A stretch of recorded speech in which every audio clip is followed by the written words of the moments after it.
Okay, I'm excited for this next interview. This is my first time interviewing someone who is a little bit of a local celebrity here in Lincoln and across the state. I reached out to Jon Vanderford of 1011 News, and he actually said yes when I asked if he'd be willing to do an interview. So I was super excited. I think it's only fitting because Jon sums up what I believe it means to be a great Nebraskan. He's the executive producer and anchor for Pure Nebraska, and which is a daily show on 1011 that features local stories all across the state, and highlights many different people doing different things in various communities, who are just doing great things in different parts of Nebraska. He's a Nebraska native. Growing up in Murdoch, he went to UNL, then he worked in various news outlets before returning to be an anchor in 2003 for 1011, and has become well known to so many folks here in this great state. And I'm so excited to learn more about his journey and his path as a journalist, and just kind of hear some stories from him. So without further ado, I'd like to welcome Jon Vanderford. Jon, how are you doing? Great. How are you today? I'm good. So glad to have you here. So, hey, so just to start off, so as I said here in the beginning, you're a well-known person here in Lincoln and across Nebraska. Do you have a lot of people just kind of come up to you and say hello and talk to you in random places? I just got to start Well, with that. yeah, no, that's a good question. I do have that. And it's really, I always think that's good. If people didn't come up and say hi to me, like I was at Super Saver the other day and somebody came up and said hello, or I'll be, almost anywhere and people will, I know, and this is kind of a Nebraska thing. You know how it is where you might see somebody who's a little famous. This is a story. I remember Mel Maines. I don't know if you remember Mel. I remember the name. He was an anchor here many years ago. As older folks would remember him, he was kind of like the anchor at KOLN for many years. And I remember as a kid, I saw him coming out of a hospital, or it was maybe a department store or something. And I was like, oh, that's Mel Maines. But you don't say anything to them. You just kind of act like you didn't see him. You kind of act like, oh, I don't want to bother them. And I do get that feeling, sometimes when I'm out and about, people will see me, I think, but they don't want to, bother me or bother my privacy or whatever. So they just kind of keep moving on. So, but there are some people who will just come up and say hi, and I love that too. So, I have no problem with people coming up and saying hi because that tells me that people are watching. And if nobody said anything, I'd be worried. So, Right. yeah. Yeah, I get that. Well, so kind of on sort of on that same vein, so this is actually your and my second time meeting. So when I reached out to you, I emailed you, and so you and I actually first met 2 years ago in Scottsbluff. Around this time, it was in March. I was there for a work thing, staying at the Fairfield Inn, and I Yeah, had I had okay. gone out to dinner, and I remember coming back one night, or the evening I was there, and I was by the elevators on the first floor. And in walks you with your family, and I think with spring break, you even had your kids there. And I think you and your wife were getting ready to do a Pure Nebraska episode. We ended up talking for a few minutes. Do you vaguely remember that a little bit? Yes, I totally remember that because I always loved going out to Scottsbluff, and I remember going to the Fairfield Inn. We always would stay there, and yep, I remember that. Yeah, yeah, that's awesome. So I would imagine it was kind of one of those moments too, and I could tell I really appreciated you were so gracious. It was enjoyable to visit with you, and then also it was kind of late, so there was a point at which in my head I'm like I need to just let them go so they can they can kind of get in for the night and go to bed and everything. So That's always the hard thing, kind of like ending the conversation because it could go on forever, but yeah. No, it right. was fun meeting you there, and I do remember I remember that. Yeah, great. So now just to kind of back up a little bit. So you grew up in Murdoch and then Murdoch, Nebraska, and then you came to UNL to study journalism. So how starting off early on the early days, how did you decide to go into journalism and broadcasting? Well, I was one of those people that never really knew what they wanted to do totally. I love to do all sorts of things. I was always the one who was a little bit envious of someone who knew exactly what they were going to do when they went into college. I had a roommate, and he was going to be a composition major in music. and he just knew that's what he wanted to do. And I was always kind of envious, like he knew his path. And I never really knew that totally, because I love to do all sorts of things. I went to a small school. It was a D2 school, Murdoch Yep. High. And, I think a lot of people can relate to when you go to a school like that, you really have to do everything. You do sports, you do music, you do theater, you do speech, you do everything. And so, in a way, it really gave me an opportunity to experience all that, because there's no way I was going to be playing football anywhere except Murdoch, probably, because I was only 160 pounds at the time, and here I was playing center. And so, that's those are those great memories, though. I love growing up in Murdoch. I love growing up in a small town. But anyway, I did know that I like speech and I like theater and I like kind of current events, and I I knew I wanted to be on the radio. That was one thing I wanted to do. So when I got into Okay. college, um, I ended up being on a station called B104, and it used to be on South 27th Street in Old Cheney. It was on the corner, and it was in an old insurance building, and the windows faced the road. And, I always thought that was cool because you'd be on the air and you'd be kinda, like, right there, and you could see everything. Um, the interesting part about that was sometimes you were kind of exposed, I felt like, being on the radio. I had a viewer who would call me occasionally, and, she said one night, I was working overnight. You work overnight when you're in college, Yeah. and, I had a viewer call me, and she's like, "Hey, you've been so nice to me, talking to me on the phone and stuff." And, I would talk to people in between songs. And she's like, "I'm going to send you dinner. I'm going to send you a meal." And I'm like, "Oh, sure. Yeah, whatever. That's fine." Well, anyway, a taxi rolls up about 45 minutes later, and they give me like this salad and this spaghetti dinner, meatballs, everything comes Really? through the window of the Wow. station there. And I'm thinking, should I really eat this? Is this, Right. Yeah. and I did, and it was great. Yeah. But anyway, I ended up being on the radio. And then I kind of then eventually, well, to back up, I went into college thinking I might do something in the medical field. And Okay. I quickly found out that that wasn't really my bag.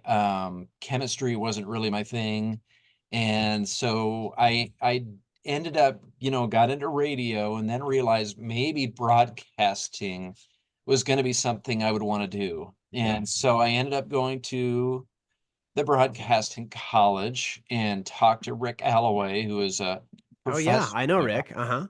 I think everybody does. I Yeah, mean, I know. It's hard not to know him.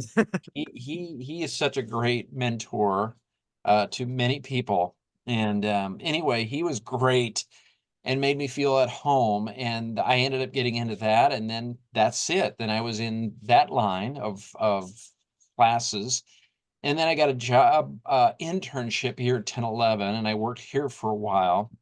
So that's kinda how it happened, is that I started out Okay. radio, made the transition into TV, and then went from there. Okay. Great. So at 10, 11, I mean, I would imagine the interns there, I mean, that must have been crazy. Is that like the whole early morning shift when you did that as an intern or Yeah, the weird hours? well, that was the nice thing too, because although it's that way a little bit now, then you could pick up a camera, you could go shoot video. I even had, a few live shots, that I was able to get, working as an intern here, and then that really helped me put a resume tape together. At the time, that was at that time where you had to put a tape Oh, together. right, right. It wasn't digital. You put a resume tape together, and then you'd shop your resume tape around to stations, and I hope you get a job. And I actually went down to St. Joe, Missouri, and that was my first job. I came back to 1011, which was kind of interesting. I just 10-11 has always kind of been in my world, I guess. And then I went down to Knoxville, Tennessee. That was for about 7 years, and I worked there.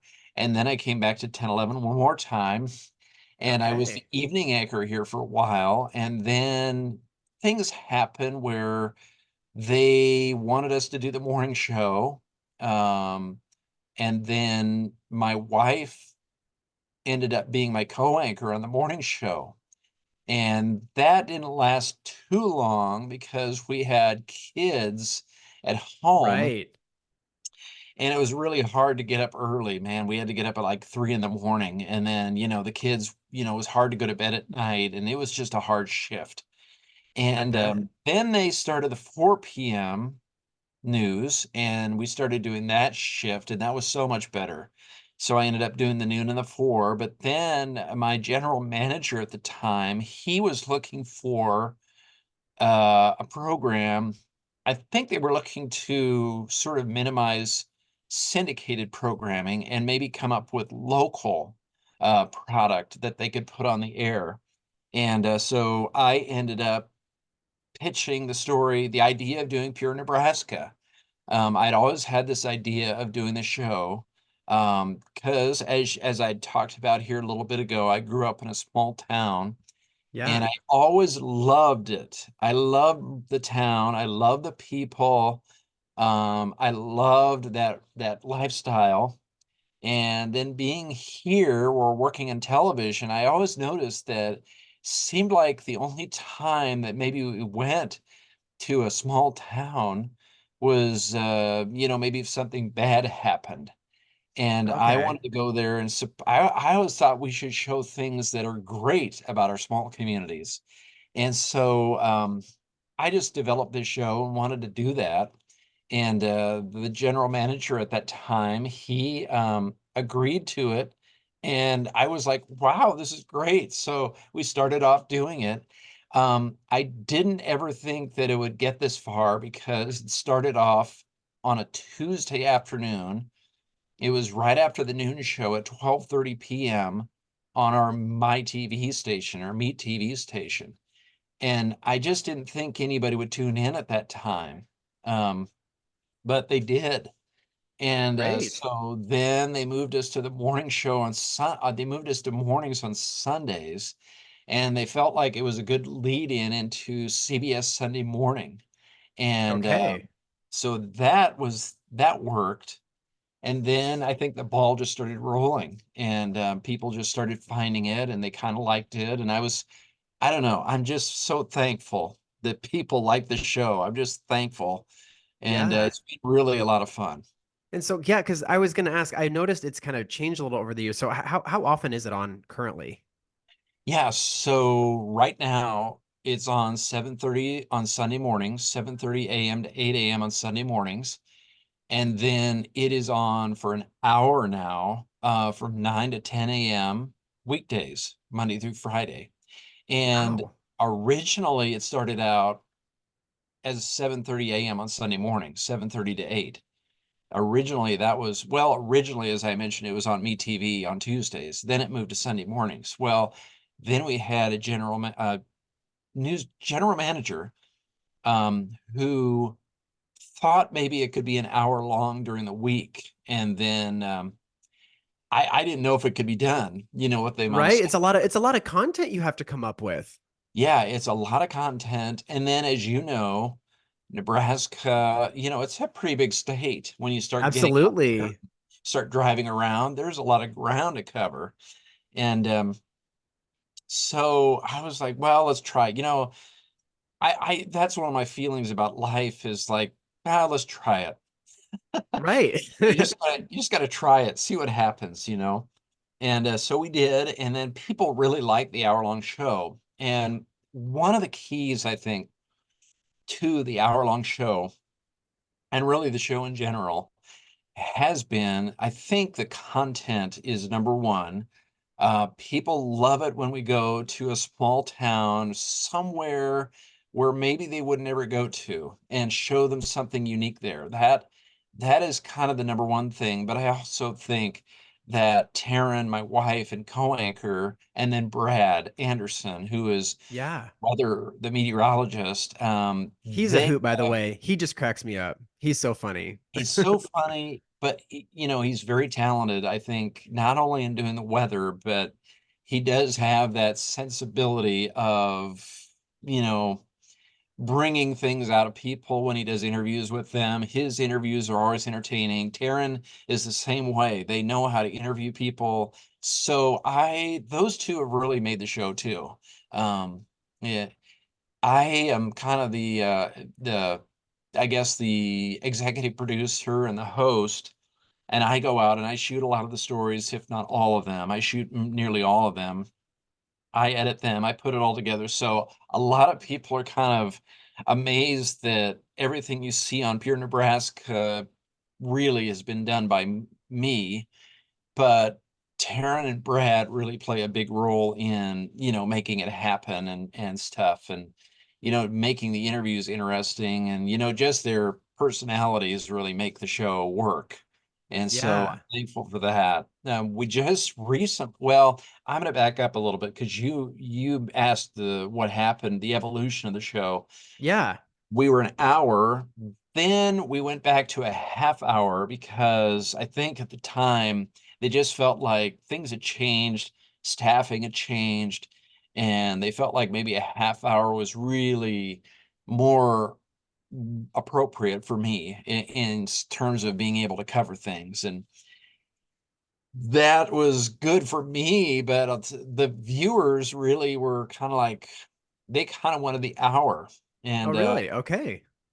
so we went for a while for the half hour again, but then back in September, we moved back to doing an hour again. So we're back to the hour format. That's great.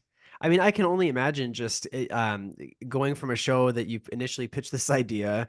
It starts as this once a week sort of thing, and you're excited that it's working, but then switching it to where you're doing it 6 days a week. I mean, that's a big jump from one day a It week to 6 days a week.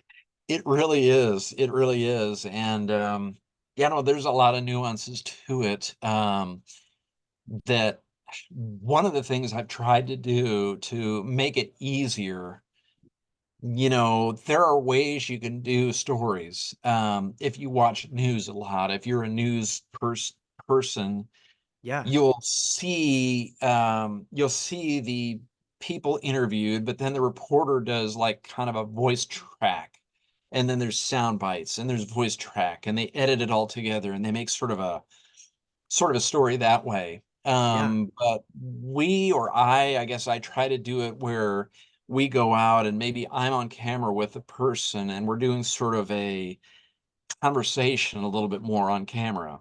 And then I edit it down. Like we'll talk for maybe 9 or 10 minutes in the field, and then I'll edit it down to maybe about 3 minutes.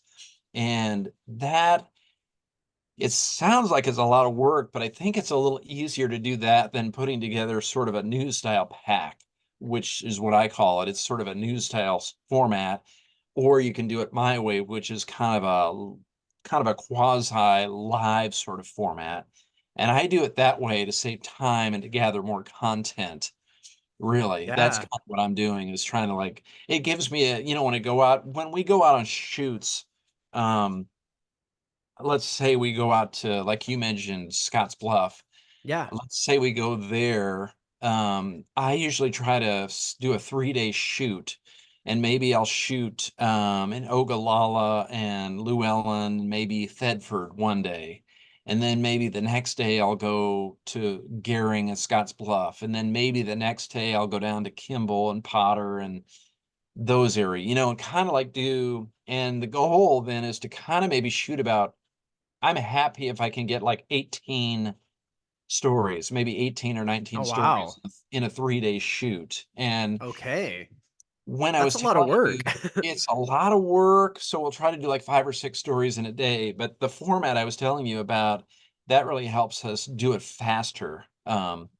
Because if you were doing it the news style way, you'd have to, I don't know, you have to get 3 or 4 interviews in a row, and then you gotta, like, piece that all together later, and in this way, we're getting one interview with a local expert, and they can say everything that 3 or 4 people would do, and we're just saving time.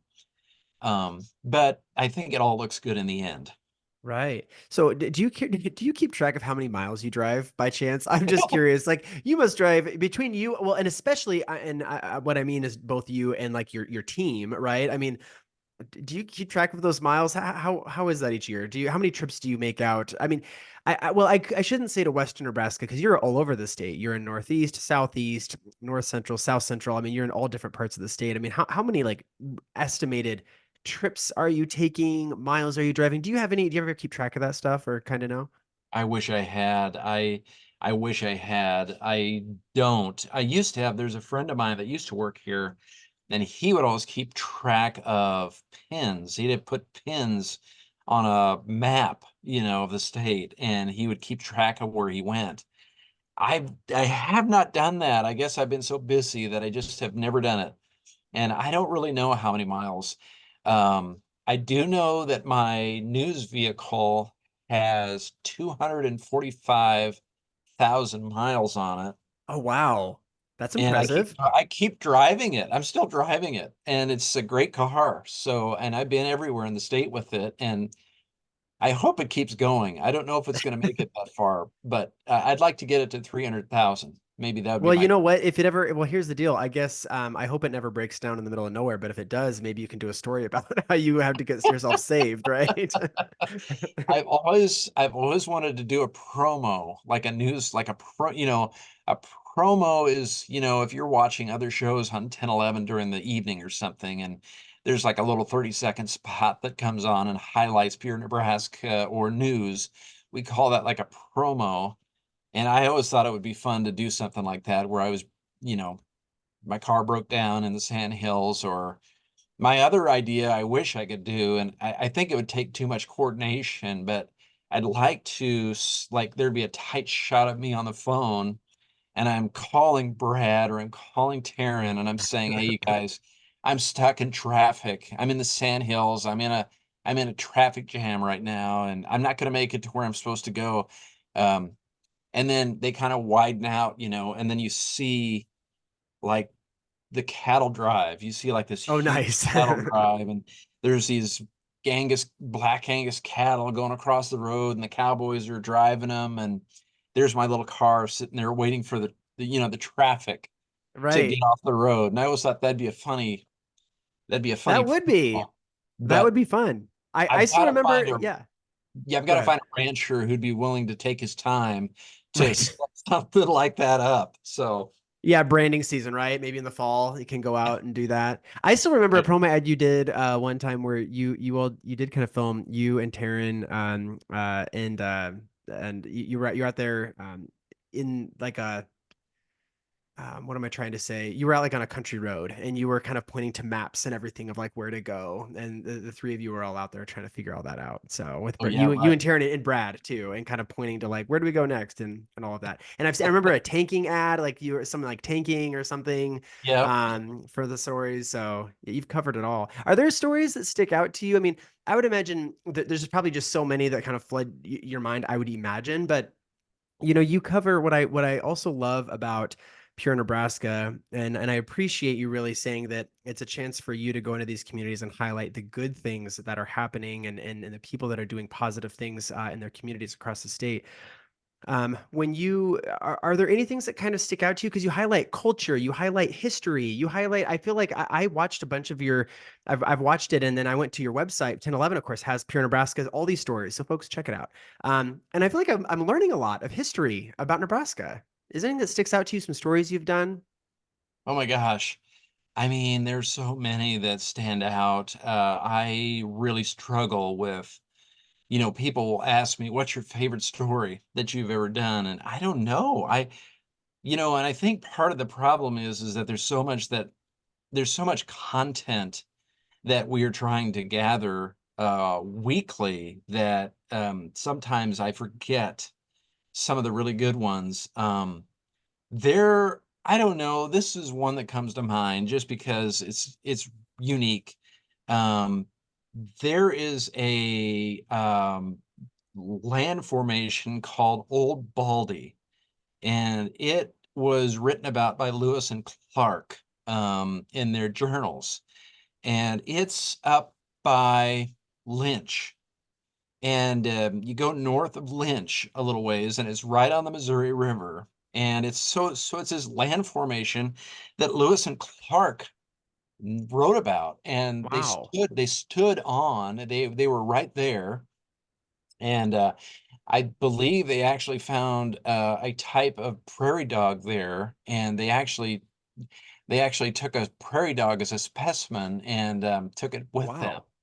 But anyway, you can't really get to it. It's on private land, so I asked if I could, and there was a guy that helped me go to it, and I was able to climb up on top of Old Baldy, and you're standing there and you're seeing like 3 states. You're kind of on the South Dakota, Iowa, Nebraska. You see all of it right there, and you Oh, see wow. the old Missouri River, maybe kind of the way Lewis and Clark might have seen it a little bit more. And I just thought that was really cool.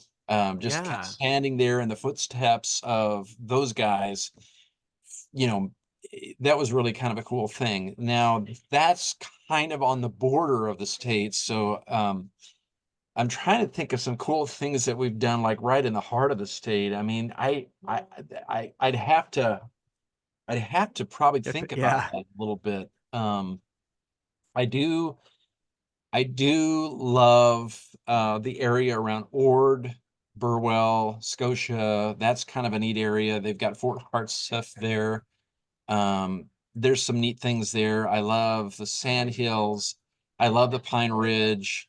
I will say that the Niobrara is probably one of my favorite areas, the river there. We that probably was kind of a fun trip because I always wanted to do a story on canoeing on the Niobrara, Oh, and cool. Taryn, Brad, and I went up there, and I was kind of the camera person, and I put Brad and Taryn in the canoe, and I wanted them to be my subject matter, and I don't know if Brad had been in a canoe much, and I don't know if I think he was a little concerned, a little nervous about it, like what to expect. And I think a lot of people, you're talking about a river that can be a little scary, but for me, the Niobrara is not scary because I know there's holes. There's probably places where you could slip in. Right. But for the most part, you can kind of stand up Right. in the Niobrara, which makes it so cool. And, anyway, Brad, I don't know if he knew that 100%, but going in, but I think he, realized that it's not that bad. But, it was really fun to see those guys trying to go down the Niobrara River. I loved it. And, I would they imagine. tried to stop, and I don't think, Brad wasn't 100% sure how to stop the canoe, so he was kind of reaching over and trying to grab weeds along the riverbank, and the weeds were breaking. It just kept going. They finally stopped, of course, but the Niobrara was really a fun shoot, and uh, I think that must have been a couple years ago. I do think I saw that story actually, or at least yeah, maybe you made a previews for it or I'm something. sure you saw that. We That had rings a that in a bell. promo. Yeah. Yeah, that was fun. So what is your favorite part about doing that show, about doing Pure Nebraska? Um, I just love getting out and going to some of the small towns, seeing some of those unique out of the way places that, a lot of people may not see. I've been on some roads that, maybe I'll never be on again. I don't know. It's just great to see that. And, you know, the thing about our state that I love and I think makes the show work is that everybody everybody seems to be on the same page in a way. I think Mhm. everybody is proud of their state. Everybody's proud to be a Nebraskan, and you can be in Harrison or you can be in Falls City and everywhere in between, and you care about, I've gone to Harrison and people care about what's going on in Lincoln. They care about what's going on the east side of the state. Mhm. And been on the east side of the state and people care about what's going on. Although I will say some people are not that familiar with the western side of the state, and they should get very familiar because it's a really awesome. I mean, I love the Panhandle. I just love the sunlight. I love the feel of it. I love the environment. Just everything about it is cool. So if you ever get a chance and you haven't been to the Panhandle, do it. It's so cool. And the Pine Ridge up by Fort Robinson, that's a really another neat area is Fort Robinson, Right. Harrison, and Sioux County. Some of those areas are very different than what you'd expect. And I think one of the things I like too is that I think our state is very diverse. You can kind of be in the cornfields in the eastern part of the state, but then it gets more arid, and then you get to the west. Um, I think Iowa's a cool state. I think every state is cool, but to me, Iowa's it's mostly all farming, where Mhm. we get to have farming, we get the ranching, we get the sand hills, we've got the really cool like Scottsbluff, the Buttes, some of the land formations that are unique. Yeah. And so I feel like our state has a lot of neat things in it. Yeah, you're right. I appreciate you saying that because people don't think of that, but you're right. When you really look at it, our geography, topography of the Nebraska, it is very different. And actually, when you talked about the western part of the state, funny enough, the Scottsbluff trip popped back in my head because I've actually only been out there once. Well, maybe another quick trip, but I didn't really get to do much. And so, with that trip I was talking about 2 years ago, first off, there is something soothing I think about being in that part of the state when there's just less population, less congestion. It's just more open country, and it's beautiful, and it looks different. And one thing that really struck me when I was in Scottsbluff was Chimney Rock gets kind of all the notoriety. It's on our quarter. It's all these things, which is great. I I totally underestimated the Scottsbluff National Monument. I went out there and I'm like, why do we not talk more about this? I went out and hiked and I went for a run and I was like, this place is amazing. And I had not realized that. I had spent the afternoon out there and just absolutely loved it. And I thought, how come no one's ever told me that I should check out the Scottsbluff National Monument? I know, I agree with you 100%. Because, when you get out there and you start driving up into the canyon area there, you're like, wow, this is really cool. And like you said, when you get out and hike, I know once you get up in there, you get on top of the monument and do some hiking. It's really, yeah, you're right. It's just really a neat area and well worth it. Yeah, absolutely. So now, kind of backing up a little bit, you were in you had after you were done at UNL as a student, you went to St. Joe. You said you came back briefly to 1011, then went down to Tennessee. So if I read your bio correctly, you did you in St. Joe, were you kind of like a weather forecaster? Is that or a weather person? Is that what you covered sometimes? Yes, I did. I did. And it was one of those things where St. Joe was, kind of a starter market, they would say. A very small market where people coming right out of college could get their feet wet. And I really enjoyed that opportunity. I mean, and then of course the news director came to me and he said, "Hey, we need somebody to do the Sunday night weather." And I said, "I don't have any experience doing weather. I don't know I'm not a meteorologist." And they were okay with that. They just wanted a weathercaster, somebody to just do the weather. And basically what I did was or what they had me do was I took weather stuff off of the ABC feed it was an ABC affiliate, and I Okay. took some weather stuff off of the feed. And basically, I knew enough about weather because growing up, I think everybody who grows up in a small town or maybe a farming community, weather is king. And, you kind of lived for watching the 10 o'clock news and seeing what the weather was going to do the next day. And so I grew up watching the weather. And so I kind of knew about cold fronts and warm fronts and highs and lows and all of that. And so then I used my theater background, my speech background, and Right. sort of made it up, a little bit, not making it up, but I made it look like I was a weather guy. and it was really fun. I had a blast doing it. I think the weather people have a great job 'cause, I think it's a lot of fun.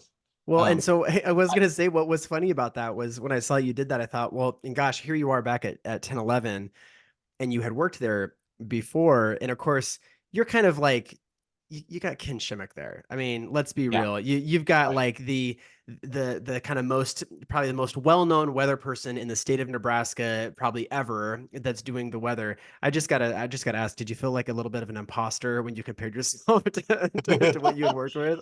Yeah, well, luckily, the only place I ever did weather was at St. Joe, and it was only I was only there for about 6 months, so, yeah, I you're right. I mean, and Ken is just, he's a legend. He does such a great job. I mean, he could have probably worked anywhere, and here he is here in our state, and I think that's so cool, that he cares about Nebraska and wants to be here, and, that's yeah, but you're right, though, yeah, comparing my work to his, yeah, I definitely an imposter. Yeah. So okay, so I'm just a little bit curious.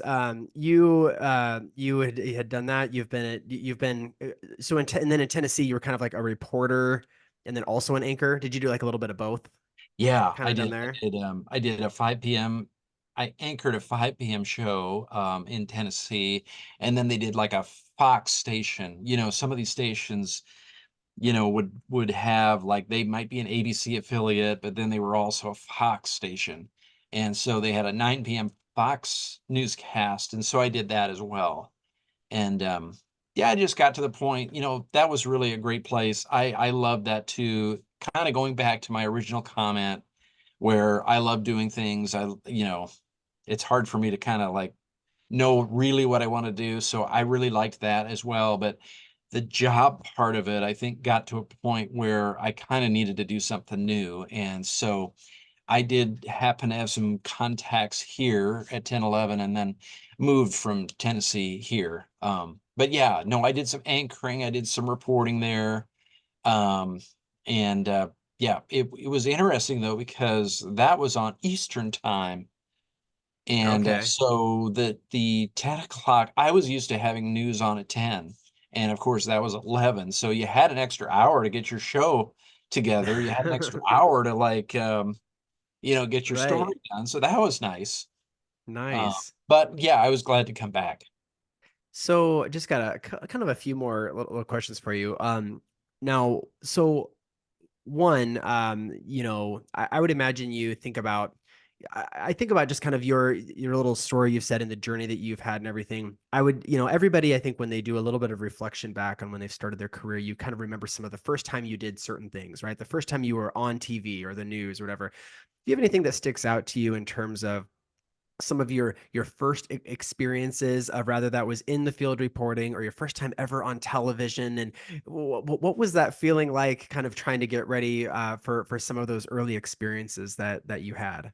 Oh boy, that's you know, I I think I just wanted to do a good job. That was kind of my thought. I was kind of telling you about Mel Maines.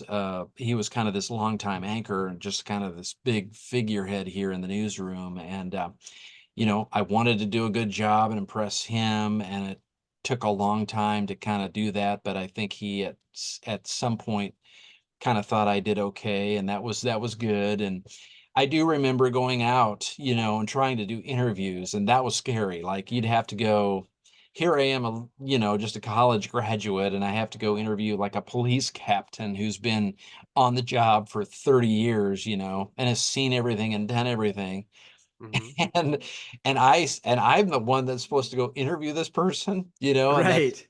or you go to the state legislature and you interview back in the day, before term limits, there were people there that had been there for years and years and years. And you go try to interview these people, and you just it was kind of intimidating to kind of do that. Um, but I guess that was just my main thought, when I was starting out, was I really wanted to do a good job. I wanted it to be accurate. I wanted it to be clean. when it was on the air. That always drove me crazy when, like if a name is spelled wrong, Right, right. like you're watching the show and that to me that ruins the whole story. And Taryn is Right. she always gets mad at me. She's like, yo, don't mope around all day now because one name was wrong. And I always hate that if like say I got your name wrong, your name comes up on screen and it's like Tom or something, or Right, it right. got spelled incorrectly, or the E's missing. That just drives me crazy. So I guess I'm a little bit of a stickler for having things sort of accurate and looking clean and looking good. Um, but I guess that's a good thing too. So I don't know if I answered your question on that because Yeah, no, I think it's good. I absolutely. good. There's a lot to take in, I think, with that. So, okay, I do have to ask one thing. I mean, so obviously Taryn, your wife, she's also well known and well recognizable too, because she does news and has been up here in Nebraska. I do just have to ask, um, there was that point where you would have both been on the news together, and here you are, this married couple that gets this really cool opportunity. But I do just kind of have to ask, you would have had to, I would imagine, kind of negotiate a little bit like, okay, like we're actually going to work together on this very public facing job that we both have where everybody sees us together every day. I mean, did you have to kind of, work together and sort of set some ground rules like, okay, this is how it's going to be when we're sort of like our working lives and our home lives and all that? Ah, I would say not really. I mean, I don't know. We haven't been that strict about it. I think we've just kind of taken it one day at a time and just tried to make it work. And I think she is a very talented broadcaster. I mean, even in college before we, dated and that, I thought she was really good. She's got a great voice. She's got a great way of putting stories together.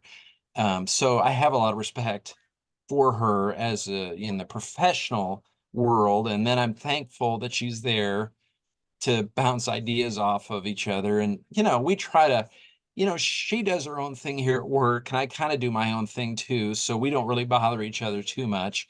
We do try not to talk about it too much at home. I Yeah. think sometimes you can go home and you can commiserate over what what happened and commiserate at home and kind of that's all you talk about. But I don't know. It's just really worked. I'm thankful.